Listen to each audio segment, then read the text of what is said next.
Miss Southern Belle and the Bedroom Slippers by the Forever Note Chronicles.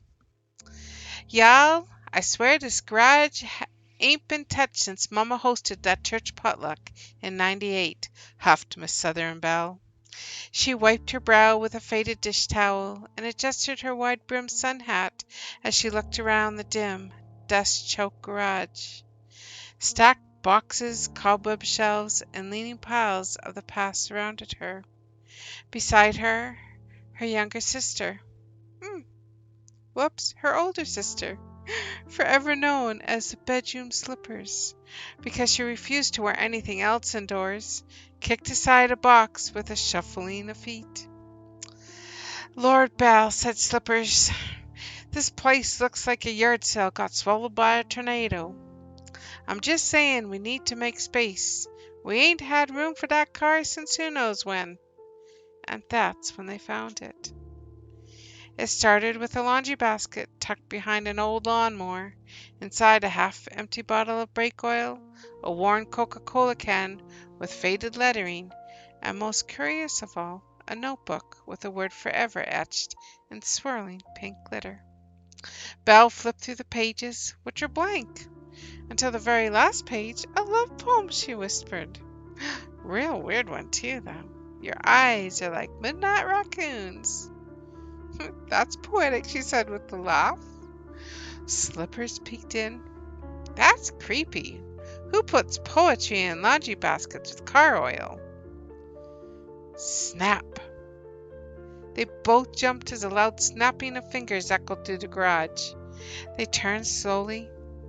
Nothing. Was that you? Slippers asked. Belle shook her head. Do I look like I got rhythm? Which secretly she knew she did, but Slippers wouldn't have found that funny, so she just rolled her eyes and chuckled softly. The deeper they dug, the weirder it got. In an old tool chest, they discovered a dusty cat figurine, its eyes painted unusually lifelike.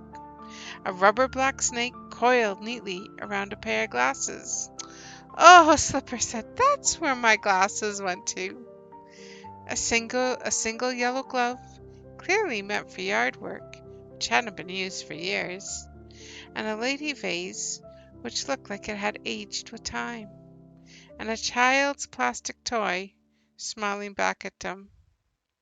Okay, Belle, this is officially weird, said Slippers, nervously brushing flower stickers off her pants that had fallen from an open envelope. Then, from the far corner of the garage, they heard shuffling of feet. Did you hear that? Belle whispered. Snap! Snapping of fingers. And then a scream, a shrilling scream, exploded from behind the old armoire, while both sisters froze. Slipper said, I think the garage is haunted. And Miss Southern Belle just said, I think this garage is mad. After an hour-long sister pep talk, which involved sweet tea and a prayer, they returned with flashlights and a baseball bat. Behind the armoire, they found a small sealed door. Inside, a tattered umbrella with cartoon cats on it, and a box labeled for her eyes only. Inside that, scissors, dull but sticky, and a faded photo of a pair of slippers, worn and beat, with a yellow glove and a gardening tool. On the back of the photo, to my darling Belle, forever yours, initialed S. Belle grasped. Slippers squinted as she was a little older than Belle, and her mind was starting to go. Back inside, Slippers still on, Slippers sat on a couch staring at the notebook while Belle stared out the window. She had a secret, a big one.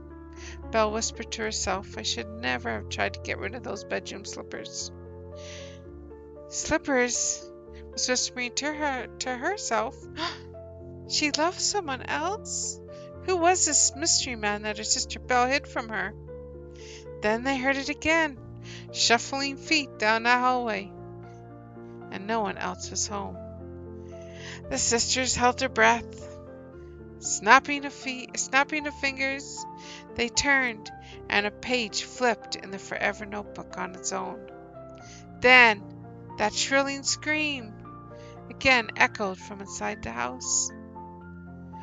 You know what? Slippers never did solve the mystery. The umbrella, the gloves, the scissors, the snake, the notebook. She kept them all in a glass case with a note. These items belong to a story she may never understand. But they're a part of me now, she said. Well, eventually the garage did get cleaned out, but not completely, because sometimes on stormy nights, when the wind howls just right like heavy breathing, you can still hear the shuffle of feet, the snapping of fingers, and a faint scream. Miss Southern Belle then realized that she should never have tried to get rid of those darn bedroom slippers that her sister never took off, and that they would forever haunt her. Aye!